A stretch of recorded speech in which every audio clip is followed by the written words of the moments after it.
Zimbabwe was evangelized first by the Jesuits, who brought in Dominican sisters. The Dominican sisters were few, and when the archdiocese, Zimbabwe was one diocese at the beginning. Then it was two dioceses, the one in Bulawayo, and the rest of the country was Harare diocese under Bishop Chichester. Then when Victoria became when the diocese was divided into archdiocese and Victoria, it was called Victoria first, it became Gweru later. The bishop, who was a missionary from Switzerland, Father Hene, was chosen to be prefect of that new diocese, and this prefect of the new diocese, we called him Monsignor Hene. Notice that there was no way with his bunch of Swiss missionaries, no way of running that big diocese from border with South Africa to Kwekwe. It's a big, big diocese. Then he thought of having local sisters, local girls to become sisters. The Dominican sisters were not taking local girls then into their order. Then our bishop asked a Dominican sister to train our girls, his girls, the girls from the diocese, the local girls. 4 girls came right away, and then a few more followed, and the congregation was actually started in 1950. It was applied a little before, but I think it was accepted by Vatican, 1950. And we who came later, my first vow was in 64, so I'm not very far away from the founding sisters. So we were told that over and above from evangelizing, because we were supposed to bring Christ to the people. They were missionaries coming to preach Christ to the people. So we who knew the language, we were supposed to bring Christ to where the people are. And we did this through teaching, nursing, pastoral work. But he also added that we are supposed to raise the status of the woman. Women in all the developing countries, this is no good, this is no news. Women in developing countries are usually second hand, So the people in Zimbabwe were sending boys to school. They were breadwinners. Girls, as long as they could read and write, were okay. A few people in Zimbabwe sent their schools for further than standard 6. But then schools for further than standard 6 were not many. They were very, very limited. Because for girls, missionaries built big schools like Gokomere, Kutama. They were mainly for boys. But what about all these girls who fell off school after knowing how to read and write? They were to be mothers, to be homemakers. So when it was said we are supposed to raise the standard of the woman, the sisters started clubs. Clubs was a big thing in Zimbabwe, in our part of Zimbabwe, I should say.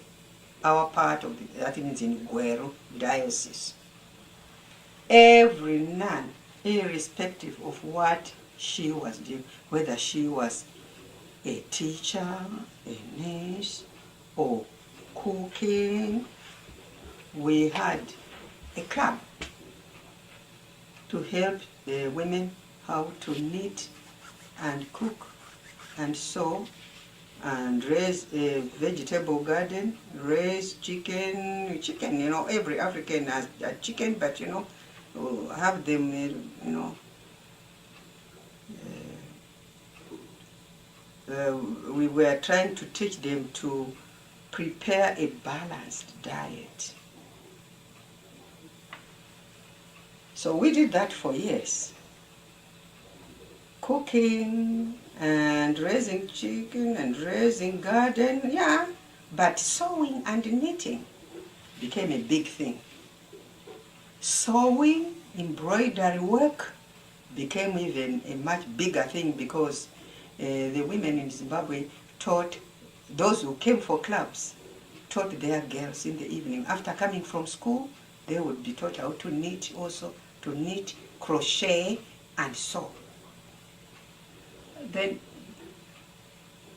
they were selling their merchandise to neighboring countries, selling their embroidered articles, crochet work to South Africa, Botswana, Zambia.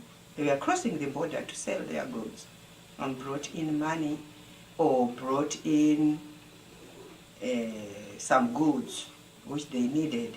Some women were able, with that cash, to buy cattle for themselves. So they had property now. They didn't depend only on the property of the husband, they had their own. Some women were able to send their boys to the university.